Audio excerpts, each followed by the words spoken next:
Hello everyone, good morning. আজকের ভিডিওটা যেটা আপলোড করছি এটা হচ্ছে 11ই জুনের ভিডিও। তো তোমরা সবাই তো জানোই যে আমার মাঝখানে অনেক পরীক্ষা টরীক্ষা চলছিল, 1 থেকে 1.5 মাস প্রচুর অ্যাসাইনমেন্ট সব কিছু চলছিল। তো ফাইনালি সব কিছু শেষ হয়ে গেছে। তো এই দিনটা ছিল স্নানযাত্রা জগন্নাথের। তো এই স্নানযাত্রা আমি এই প্রথমবার আমি দেখলাম, প্লাস নিজেও সেই জায়গাটাতে গেলাম আর নিজেও স্নান করালাম।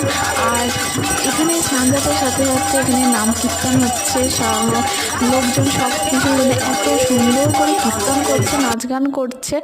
আর তারপর স্নানযাত্রা হয়ে যাওয়ার পর তারপরে এখানে জগন্নাথ, বলরাম আর সুভদ্রাকে সাজানো হচ্ছে তাদের রাজবেশ, যেটা একটা বলছিল। তো এখানে মালা, তুলসীর মালা, সব ফুলের মালা দিয়ে সুন্দর করে সাজানো হচ্ছিল। আমরা যখন প্রথমে গেছিলাম তখন কিন্তু ভিড় এতটাও ছিল না, পরে আস্তে আস্তে প্রচুর লোকের ভিড় হয়ে গেছিলো আর দেখতেও ভীষণ সুন্দর লাগছিল। তো এখানে এক এক করে সবাই নিয়ে করছিলো। আর তারপরে এখানটা হয়ে যাওয়ার পর এখানে একটা জিনিস হলো, যেটা ঝাড় দেওয়ার যে ব্যাপারটা হয়, যে যখন রথ টানে তখন তো আগে ঝাড় দেয়, যে রাস্তাটাকে পরিষ্কার করে দেয়, তারপরে তো রথ টানা হয়।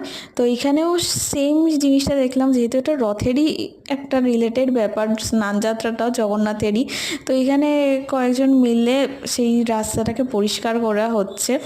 আর এই স্নানযাত্রা থেকেই তো শুরু হয় রথের সব কিছু। তো যাই হোক, ভিডিওটা এই অবধি। তারপরে আমরা খাওয়া দাওয়া করে বাড়ি চলে এসেছি। আর এখানে তো তখন সবাই মেতে উঠেছে নাচে গানে, নাম সংকীর্তনে। তো ভিডিওটা ভালো লাগলে প্লিজ সাবস্ক্রাইব করে দিও আর লাইক করে দিও।